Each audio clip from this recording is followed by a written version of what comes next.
स्वागत है आपका हमारे चैनल पॉलिटेक्निक क्लासेस में। फ्रेंड्स, जैसा कि आपको पता है हम अभी सब्जेक्ट स्टार्ट कर चुके हैं और काफी चीजों को हमने डिस्कस कर लिया था कंपैरेटर में। ठीक है फ्रेंड, लास्ट क्लास में मैंने काफी चीजों को बताया था बेटा, मैकेनिकल कंपैरेटर कैसे वर्क करता है और कंपैरेटर की बेसिक चीजों को मैंने डिस्कस किया था। ठीक है फ्रेंड, तो आज जो हम लोग डिस्कस करने जा रहे हैं, आगे हम लोग कुछ और कंपैरेटर्स को डिस्कस करेंगे जो आपके सिलेबस में दे रखा है। ठीक है फ्रेंड, तो काफी कंपैरेटर आपके सिलेबस में, मैकेनिकल कंपैरेटर है, आपका ये इलेक्ट्रिकल कंपैरेटर है, ठीक है बेटा, न्यूमेटिक कंपैरेटर्स हैं, तो ये सारे कंपैरेटर्स को हम लोग को आपको पढ़ना है। ठीक है, उन्हीं चीजों को आज हम लोग डिस्कस करेंगे। तो मैकेनिकल कंपैरेटर में मैंने आप लोगों को एक डायल गेज इंडिकेटर मैंने बता दिया था, डायल गेज कंपैरेटर कैसे वर्क करता है। ठीक है फ्रेंड, जिन लोगों ने नहीं देखा बेटा, मेरी वीडियो को जाके आप लोग देख सकते हैं। मेरे जो चैनल है बेटा, उस चैनल पे जाके आप लोग जो थर्ड ईयर की प्लेलिस्ट है उस पे जाके आप लोग देख सकते हैं। ठीक है फ्रेंड्स, तो चलिए आज जो हम लोग डिस्कस करने जा रहे हैं बेटा, नेक्स्ट जो मैकेनिकल कंपैरेटर है जो कि है जॉनसन माइक्रोकेटर कंपैरेटर। ठीक है फ्रेंड, तो जॉनसन माइक्रोकेटर कंपैरेटर क्या होता है? ये एक मैकेनिकल कंपैरेटर होता है। ठीक है बेटा, यहाँ पे लिखा है जॉनसन माइक्रोकेटर, मींस ये एक साइंटिस्ट के नाम पे बनाया गया बेटा कंपैरेटर, जिसका जो साइंटिस्ट था एफसी जॉनसन। ठीक है बेटा, एफसी जॉनसन जो साइंटिस्ट था उसके नाम, उसने ही कंपैरेटर बनाया था, तो अपने कंपैरेटर जो बनाया था उसके नाम पे ही अपना कंपैरेटर का नाम रख दिया। ठीक है फ्रेंड्स, तो Johnson micro comparator, comparator means जैसा नाम वर्ड है, मींस कंपेयर करना, मींस हमारे पास अगर कोई वर्क पीस है उसके साइज को मेजर करना है तो हम लोग क्या यूज करते हैं उसके लिए? रेफरेंस गेज यूज करते हैं, रेफरेंस ब्लॉक यूज करते हैं, जिसकी सहायता से हम लोग क्या करते हैं कि उसके अंदर के कितना वेरिएशंस है वर्क पीस में स्टैंडर्ड ब्लॉक से, वो उसको मेजर करते हैं। ठीक है बेटा, ये डायरेक्ट मेजरमेंट ना रह के इनडायरेक्ट मेजरमेंट होता है। ठीक है फ्रेंड, तो आज हम लोग डिस्कस करेंगे जॉनसन माइक्रोकेटर के बारे में। तो जॉनसन माइक्रोकेटर का ये मैंने पूरा बेटा आप लोग को ये डायग्राम बना रखा है जिसमें आप लोगों को चीजें दिख रही होंगी। ठीक है फ्रेंड, तो देखिए बेटा, सबसे पहली बात की जाए जॉनसन माइक्रोकेटर में, तो सबसे पहला जो पोर्शन है ये बेटा हमारा जो सेंटर पोर्शन है प्लंजर है। ठीक है बेटा, ये सेंटर पोर्शन मैंने लिख रखा है बेटा, प्लंजर है। प्लंजर का काम क्या होता है? इसको ये डिस्प्लेसमेंट देना ऊपर या नीचे। ठीक है बेटा, प्लंजर के जो टिप पॉइंट होता है, जो पॉइंटर होता है, प्लंजर का जो पॉइंट होता है उस पर हमारा लगा होता है वर्क पीस, जिसकी डायमेंशंस को हमें मेजर करना है, जिसकी रफनेस को मेजर करना है, जिसकी फ्लैटनेस को मेजर करना है, या उसकी कुछ प्रॉपर्टी डायमेंशंस को मेजर करना होता है, वो हमारा क्या होता है? प्लंजर के ऊपर लगा रहता है। ठीक है फ्रेंड, अब ये जो वर्क पीस से ऊपर हमारा प्लंजर कनेक्टेड होता है। ठीक है फ्रेंड, अब प्लंजर के जो दोनों साइड है उस दोनों साइड पे लगा होता है एल्बो। ठीक है फ्रेंड, आप लोग देख रहे हैं ये जो एल शेप का शेप है, हल्का सा एल शेप का जो शेप है, ये हमारा एल्बो लगा होता है। ठीक है फ्रेंड्स, तो एल्बो क्या करता है बेटा? यहाँ पे जो प्लंजर होता है, प्लंजर की जो मोशन है उसको रिस्ट्रिक्ट करता है एक पर्टिकुलर डायरेक्शन में। ठीक है फ्रेंड्स, मींस जो प्लंजर हमारा केवल ऊपर और नीचे मूवमेंट दे सके, इसको हेल्प करने के लिए एल्बो का यूज किया जाता है। तो ये दोनों साइड हमारे प्लंजर के दोनों साइड लगाया जाता है। ठीक है बेटा, अब प्लंजर पे यहाँ आप लोग देख रहे हैं ये जो बना है, ये क्या है बेटा? हमारा स्लिट वॉशर है। ठीक है फ्रेंड, जैसे आप लोग ने देखा है नट बोल्ट जब हम लोग लगाते हैं तो उसमें हम लोग क्या करते हैं? वॉशर यूज करते हैं। वॉशर क्या करता है? वहां पे टाइटन रखता है, चीजों को स्थिर पोजीशन पे रखता है, फिक्स रखता है। ठीक है, वाइब्रेशंस ना हो, टॉर्जन ना इफेक्ट पड़े, तो उसी चीज से यहाँ पे हमारा क्या होता है? स्लिट वॉशर लगा होता है। ठीक है फ्रेंड, तो स्लिट वॉशर क्या करता है कि ये जो हमारा प्लंजर है, ये प्लंजर में कोई भी वाइब्रेशन प्रोड्यूस ना हो, क्या फोर्स के कारण कोई चेंजेस प्रोड्यूस ना हो, उस चीज को रोकने का हम लोग क्या करते हैं? यहां पर हम लोग स्लिट वॉशर का यूज करते हैं। ठीक है फ्रेंड, तो यहाँ पे स्लिट वॉशर लगाते हैं, जिसके कारण क्या होता है कि ये जो मूवमेंट है इसमें, वो मूवमेंट रिस्ट्रिक्ट होती है, प्लंजर की मूवमेंट, और इसमें जो वाइब्रेशंस होते हैं, जब फोर्स एक्स्ट्रा प्रोड्यूस होता है तो वो उसको रिस्ट्रिक्ट करता है, रोकता है। इसका काम होता है हमारा स्लिट वॉशर का। ठीक है फ्रेंड, यहाँ पर अब ये प्लंजर है, प्लंजर के ऊपर हमारा लगा होता है बेल क्रैंक लीवर। ठीक है फ्रेंड, आप लोग जो रेड पोर्शन से देख रहे हैं ये बेल क्रैंक लीवर लगा होता है, जो कि हमारा प्लंजर से डायरेक्टली कनेक्टेड होता है। ठीक है फ्रेंड, अगर प्लंजर में मोशन होगा तो ये हमारे जो बेल क्रैंक लीवर है इसमें भी हमारा क्या हो जाएगा? मोशन स्टार्ट हो जाएगा। ठीक है फ्रेंड, ठीक है, तो बेल क्रैंक लीवर जो होता है वो इस पॉइंट क्या होता है? फिक्स होता है, मींस ये रोटेट कर सकता है अपने पॉइंट पे, मूवमेंट नहीं होता इसमें, ये लेफ्ट राइट मूवमेंट नहीं होता इसमें, मूवमेंट क्या होता है? सेंटर पॉइंट के अबाउट मूवमेंट ये करता है। ठीक है फ्रेंड, अब यहाँ पर एक साइड हमारा बेल क्रैंक लीवर लगा होता है, दूसरे साइड हमारा लगा होता है कैंटिलीवर। ठीक है फ्रेंड, यहाँ पे हमारा क्या लगा होता है? कैंटिलीवर लगा होता है। तो कैंटिलीवर हमारा, आप जानते हैं कैंटिलीवर की एक एंड फिक्स होती है, दूसरी एंड क्या होती है? फ्री होती है। ठीक है फ्रेंड, तो यहाँ पर क्या होता है कि बेल क्रैंक लीवर का एक एंड और कैंटिलीवर का जो दूसरा एंड होता है, दोनों एंड से हमारा कनेक्टेड होता है ये twisted strip, twisted metal strip. ठीक है। मेटल की एक स्ट्रिप होती है जो को ट्विस्टेड फॉर्म में होती है, ठीक है ना। आप लोग देख रहे हैं इस तरीके से ट्विस्ट फॉर्म में हम लोग उसको घुमा के एक टॉर्जन प्रोड्यूस करा के इसको हम लोग क्या करते हैं, दोनों एंड के बीच में कनेक्ट कर देते हैं, ठीक है फ्रेंड्स। ये हमारी ट्विस्टेड स्ट्रिप्स होती है, इस तरीके से हम लोग ने दिखा रखा है। इसमें लगा होता है सेंटर पे, इसके सेंटर पे लगा होता है हमारा पॉइंटर, ठीक है फ्रेंड। ये हमारा लगा है पॉइंटर जो कि मैंने आपको शो कर रखा है, ठीक है फ्रेंड्स। ये हमारा पॉइंटर लगा होता है, पॉइंटर ये क्या करता है, हमें रीडिंग शो करता है। तो ये हमारे रीडिंग्स है जो कि सर्कुलर स्केल की रीडिंग है, वो हमारी पॉइंटर के द्वारा शो की जाती है, ठीक है फ्रेंड। तो ये हमारे क्या होते हैं, डिफरेंट डिफरेंट पार्ट्स होते हैं और जॉनसन माइक्रोकेटर के पार्ट्स। अब इसकी वर्किंग की बात की जाए तो देखिए जैसे हम लोग बात कर रहे हैं यहाँ पे वर्क पीस लगा है। अगर वर्क पीस पे कोई भी मूवमेंट है, कोई भी डेविएशन है, तो मान लीजिए अगर हम लोग मान लीजिए इसमें रफनेस की बात की, अगर हल्का हल्का रफनेस है तो उसमें क्या होगा, ये जो प्लंजर है, प्लंजर में डिस्प्लेसमेंट शुरू हो जाएगा। मान लीजिए हम लोग का प्लंजर ऊपर की ओर मूव करता है वर्क पीस के कारण, तो जैसे ही प्लंजर हमारा ऊपर मूव करेगा तो उसके कारण क्या हो जाएगा, ये जो बेल क्रैंक लीवर क्या हमारा ये प्लंजर से अटैच है, तो प्लंजर से अटैच होने के कारण क्या हो जाएगा, बेल क्रैंक लीवर भी क्या होगा, ये इसका मूवमेंट ऊपर की ओर होगा। अब ये इस पॉइंट के अबाउट फिक्स है, ठीक है ना। तो ये केवल रोटेट कर सकता है, तो ये जब ऊपर जाएगा तो ये रोटेट करेगा, तो ये पोजीशन हमारी ऊपर जाएगी और ये पोजीशन नीचे आएगी, मींस जो हमारा बेल क्रैंक लीवर है वो इस तरीके से टर्न कर जाएगा। अब जैसे ही टर्न करेगा तो यहां पर क्या लगा बेटा, ये ट्विस्टेड स्ट्रिप हमारी लगी हुई है, ठीक है फ्रेंड्स। ये ट्विस्टेड स्ट्रिप लगी। अब ट्विस्टेड स्ट्रिप मान लीजिए जैसे हम लोग कह रहे हैं कि ये एंटी क्लॉकवाइज ट्विस्टेड है, ठीक है फ्रेंड्स। मींस एंटी क्लॉकवाइज हमारी क्या है, इस तरीके से हमारी ट्विस्टेड है, इस फॉर्म में हम ट्विस्ट करी। अब जैसे ही हम लोग इसको राइट डायरेक्शन में मूव कराएंगे, मतलब ये क्लॉकवाइज घूमेगा, तो क्लॉकवाइज घूमने के कारण ये जो ट्विस्टेड स्ट्रिप है ये अनट्विस्ट होगी, मतलब ओपन हो जाएगी एक तरीके से, और इसके अंदर जो टॉर्जन है वो क्या हो जाएगा, रिलीज होगा, ठीक है। और ट्विस्टेड रिलीज होगी तो इसके सेंटर पर कनेक्टेड है हमारा क्या है बेटा, पॉइंटर कनेक्टेड, तो पॉइंटर में डिफ्लेक्शन प्रोड्यूस होना शुरू हो जाएगा, ठीक है फ्रेंड। उस पॉइंटर के डिफ्लेक्शन की रीडिंग को हम लोग नोट कर लेंगे और उसको रीडिंग को जो नोट करेंगे तो वो रीडिंग हमें ये बताएगी बेटा कि यहां पर कितना डिफ्लेक्शन या चेंजेस आए, ठीक है फ्रेंड्स। अब देखो बेटा ये सारी जो प्रोसेस मैंने पूरी बताई, इस प्रोसेस को करने से पहले हम लोग क्या करते हैं, इस वर्क पीस की साइज को पहले मेजर कर लेते हैं एक रेफरेंस ब्लॉक की सहायता से, ठीक है फ्रेंड। ये जो मैंने पूरी प्रोसेस आपको बताई कि भाई ये प्लंजर मूव करेगा, बेल क्रैंक लीवर मूव करेगा और ट्विस्टेड स्ट्रिप हमारी ट्विस्ट अनट्विस्ट होगी, ठीक है फ्रेंड। तो ये सारी चीज तब होती है बेटा कि हम लोग पहले क्या करते हैं कि वर्क पीस को एक स्टैंडर्ड गेज की सहायता से, एक स्टैंडर्ड ब्लॉक की सहायता से हम लोग क्या करते हैं, इसके डेविएशन को या इसकी साइज को मेजर कर लेते हैं, ठीक है फ्रेंड्स। अब उसमें क्या होता है, जब हम लोग स्टैंडर्ड ब्लॉक या स्लिप गेज यूज करते हैं तो स्लिप गेज यूज करने के कारण क्या होता है कि उसमें कुछ वेरिएशन रह जाता है, क्योंकि एक्चुअल जो साइज होता है उस साइज का गेज ब्लॉक हमें नहीं मिलता है, ठीक है फ्रेंड। तो कुछ जो भी साइज का हमें ब्लैक इसके आसपास के साइज का जो मिलता है उसके कारण क्या करते हैं, हम लोग इसकी रीडिंग को नोट कर लेते हैं और इस रीडिंग को नोट करने के बाद हम लोग इसको 0 पे सेट करते हैं, ठीक है फ्रेंड। मान लीजिए हमारे वर्क पीस की लेंथ की रेंज आई हमारी 5.6 mm, ठीक है फ्रेंड्स। हम लोग ने गेज ब्लॉक से मेजर किया तो 5.6 mm आई, ठीक है फ्रेंड। हम लोगों ने क्या किया, 5.6 mm यहाँ रीडिंग शो करेगा, इसके रीडिंग को हम लोग क्या करेंगे, 0 पे सेट कर देंगे, ठीक है। मींस 5.6 किसके बराबर हो जाएगा, 0 के बराबर, ठीक है फ्रेंड्स। उसके बाद हम लोग क्या करेंगे, अब फिर रीडिंग निकालेंगे, ठीक है फ्रेंड्स। तो अब क्या होगा बेटा, अब 5.6 शो ना करके जब हम लोग उसको दोबारा वर्क पीस को यहां पर लगाएंगे, ठीक है बेटा। पहले हम लोग ने क्या किया, गेज ब्लॉक की सहायता से रीडिंग निकाली, फिर हम लोग इसको यहां पे लगाएंगे। इसमें लगाने के कारण क्या होगा बेटा कि यहाँ पे वर्क पीस ये प्लंजर मूव करेगा, इसमें डेविएशन आएगा तो इसमें हल्का सा डेविएशन शो करेगा, ठीक है बेटा। इसमें ज्यादा डेविएशन नहीं शो होगा, हल्का, क्योंकि हम लोगों ने पहले क्या किया है, 5.6 mm को 0 पे सेट किया। तो जैसे 0 पे सेट करेंगे तो 5.6 mm के आसपास इसमें वेरिएशन आएगा तो वो 0 शो करेगा। अब 5.6 mm से ऊपर वेरिएशन आएगा तो ये पॉजिटिव साइड में डेविएशन शो करेगा और नेगेटिव साइड में डेविएशन आएगा तो लेफ्ट साइड में हमारा डेविएशन शो करेगा।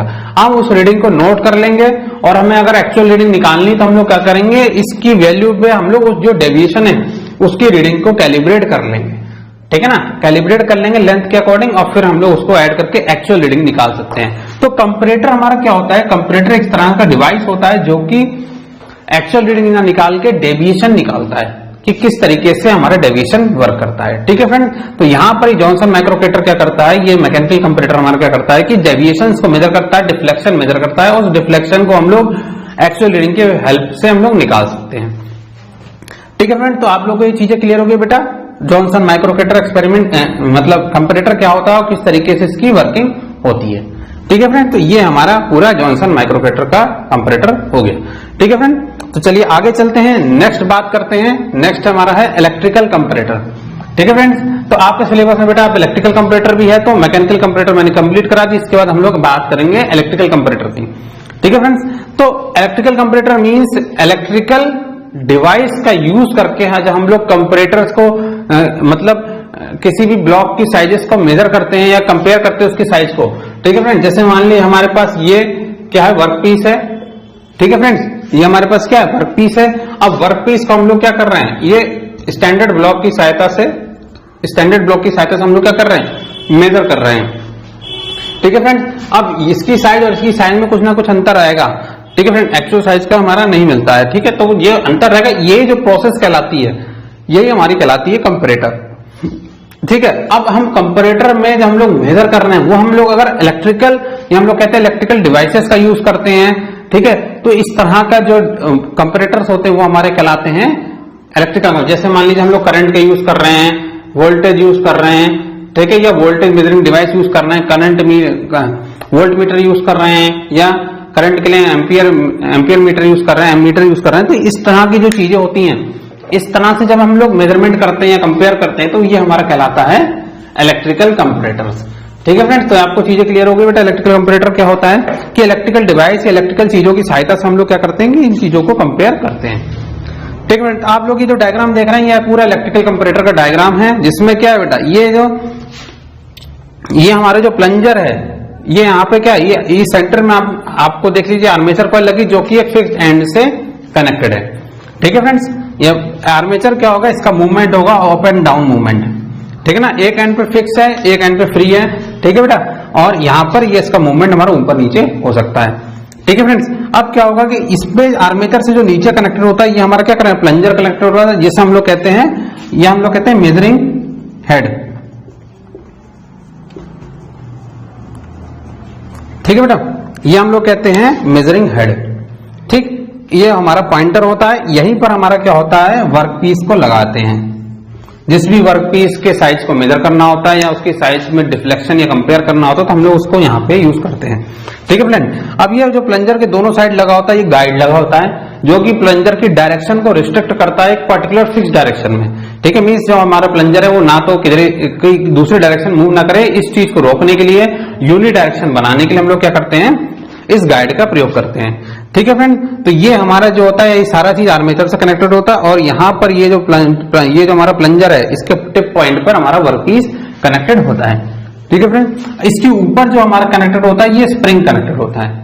ठीक है, स्प्रिंग का काम क्या होता है, जैसे ये आर्मेचर ऊपर नीचे मूव करेगा, तो इसमें स्प्रिंग में एनर्जी स्टोर होती है, और बाद में जो एनर्जी स्टोर होती है उसको रिलीज करता है आर्मेचर के थ्रू। ठीक है ना, तो स्प्रिंग एक तरह से एनर्जी स्टोर करता है, कंप्रेस होता है तो एनर्जी स्टोर करता है, रिलीज करता है तो एक्सपेंड होता है तो रिलीज करता है एनर्जी को। ठीक है फ्रेंड, यहां पर लगी होती है बेटा कॉइल्स, 2 कॉइल लगी होती है एक पर्टिकुलर गैप में। ठीक है बेटा, सेंटर पे लगी, जैसे मान लीजिए जो गैप यहां पर है वो गैप हमारा यहां पर है। ठीक है फ्रेंड, तो ये 2 कॉइल्स लगी होती है, और ये जो 2 कॉइल्स होती हैं, ये क्या होती है, जो हमारा जो व्हीटस्टोन ब्रिज होता है, ठीक है फ्रेंड्स, वो व्हीटस्टोन ब्रिज के 2 साइड की जैसे एक्ट करती है। ठीक है फ्रेंड, आपने देखा है व्हीटस्टोन ब्रिज क्या होता है, व्हीटस्टोन ब्रिज में 4 साइड होते हैं, 4 रेजिस्टेंस होते हैं इस तरीके से। ठीक है फ्रेंड्स, और बीच में लगा होता है हमारा गैल्वेनोमीटर। तो ये क्या होता है बेटा, जब 2 रेजिस्टेंस का रेशियो और इधर के 2 रेजिस्टेंस के रेशियो के बराबर होता है, तो गैल्वेनोमीटर में डिफ्लेक्शन 0 होता है। ठीक है फ्रेंड्स, तो ये क्या होता है, हमारा जो 2 कॉइल्स होती हैं, 2 साइड हमारी क्या होती है, व्हीटस्टोन ब्रिज के 2 साइड के जैसे एक्ट करती है कॉइल्स। ठीक है फ्रेंड्स, तो इनिशियली क्या होता है, अब हम लोग बात कर रहे हैं इलेक्ट्रिकल कंपैरेटर वर्क कैसे करता है। ठीक, बाकी यहाँ पे हमारा ये फिक्स्ड एंड होता है। ठीक है फ्रेंड्स, तो ये चीज आप लोग क्लियर होगी, डिफरेंट पार्ट्स होते हैं हमारे इलेक्ट्रिकल कंपैरेटर। हम आप लोग देख रहे हैं कि यहाँ पे कई इलेक्ट्रिकल डिवाइसेस का यूज किया जा रहा है, स्प्रिंग यूज कर रहे हैं, इंडक्शन कॉइल यूज कर रहे हैं, आर्मेचर यूज कर रहे हैं। तो ये सारे क्या है बेटा, इलेक्ट्रिकल डिवाइसेस है, इसीलिए हम लोग इसे इलेक्ट्रिकल कंपैरेटर यूज करते हैं। ठीक है फ्रेंड्स, अब क्या होगा, अब इसकी अगर हम वर्किंग की बात करें कि मान लीजिए ये वर्क पीस है, ये वर्क पीस है हमारा। ठीक है, अब ये जो वर्क पीस है, अगर इस वर्क पीस में कुछ भी वेरिएशन आता है, कुछ भी चेंजेस आते हैं, ठीक है, तो पहले हम लोग क्या करते हैं बेटा, इस वर्क पीस की रीडिंग को मेजर कर लेते हैं। ठीक है, इनिशियली हम लोग वर्क पीस को लगाते हैं, तो इसमें कुछ डिफ्लेक्शन आता है, आर्मेचर ये क्या कहते हैं, हमारे प्लंजर में मूवमेंट आता है इनिशियली। ठीक है। इनिशियली मूवमेंट आता है तो आर्मेचर हमारा ऊपर की ओर मूव करेगा, तो स्प्रिंग को ये कंप्रेस करेगा। ठीक है फ्रेंड, स्प्रिंग को कंप्रेस करेगा। तो आप लोग देख रहे हैं यहां एयर गैप है, यहां पे भी एयर गैप है। ठीक है फ्रेंड्स, तो जैसे ही यहां पे एयर गैप बराबर होता है, ठीक है फ्रेंड, तो हम लोग क्या करते हैं कि ये जो मूवमेंट ऊपर हो रहा है इसके मूवमेंट को कोइंसाइड करते हैं, मतलब रिस्ट्रिक्ट कराते हैं। तो इनिशियली जब हमारा वर्क पीस लगा होता है तो वर्क पीस जब लगाते हैं तो उसको एक फ्लैट सरफेस के साथ लगाते हैं, एक स्टैंडर्ड ब्लॉक के साथ लगाते हैं। ठीक है फ्रेंड्स, तो जब स्टैंडर्ड ब्लॉक के साथ लगाएंगे तो आर्मेचर में कोई भी मूवमेंट नहीं आता है, ये आर्मेचर हमारा फिक्स रहता है, तो गैपिंग सेम रहती है। तो ये जो दो साइड्स होते हैं हमारे व्हीटस्टोन ब्रिज के साइड से कनेक्टेड होते हैं और गैल्वेनोमीटर में कोई भी डिफ्लेक्शन नहीं शो करता, कोई भी करंट या कोई वोल्टेज हमारी गैल्वेनोमीटर में नहीं जाती है। ठीक है फ्रेंड, तो इस तरीके से हम लोग कहते हैं कि भाई जो हमारा बैलेंस, ये जो व्हीटस्टोन ब्रिज है बैलेंस ब्रिज है और इसमें कोई भी डिफ्लेक्शन शो नहीं हो रहा है। अब मान लीजिए हमने वर्क पीस को लगाया दोबारा और इसमें कुछ वेरिएशन आए, ठीक है ना। पहले हम लोगों ने स्टैंडर्ड ब्लॉक की सहायता से इसको मेजर किया था तो उसमें कोई डिफ्लेक्शन नहीं आ रहा था, हम लोगों ने इसकी रीडिंग को नोट कर लिया था और जो भी रीडिंग आ रही थी, ठीक है ना, जो भी वेरिएशन आ रहा था, जो भी एयर गैप में वेरिएशन हो रहा था उसकी सहायता से हम लोग उसको कैलिब्रेट करके हम लोग क्या कर रहे थे, रीडिंग निकाल ले रहे थे। ठीक है फ्रेंड, अब हम लोग क्या कर रहे हैं, वर्क पीस को लगा रहे हैं। अब जब वर्क पीस को लगाएंगे तो कुछ ना कुछ वेरिएशन है इसमें, और जो वेरिएशन होगा उस वेरिएशन के कारण क्या है, उस वेरिएशन के कारण क्या है कि ये जो हमारा प्लंजर है वो ऊपर की ओर मूव करेगा। ठीक है, मान लीजिए प्लंजर ऊपर मूव करता है तो जब प्लंजर ऊपर कनेक्टेड है हमारा आर्मेचर के साथ, और जैसे ही आर्मेचर के साथ कनेक्टेड है तो आर्मेचर कॉइल क्या होगी, ये भी ऊपर मूव करेगी।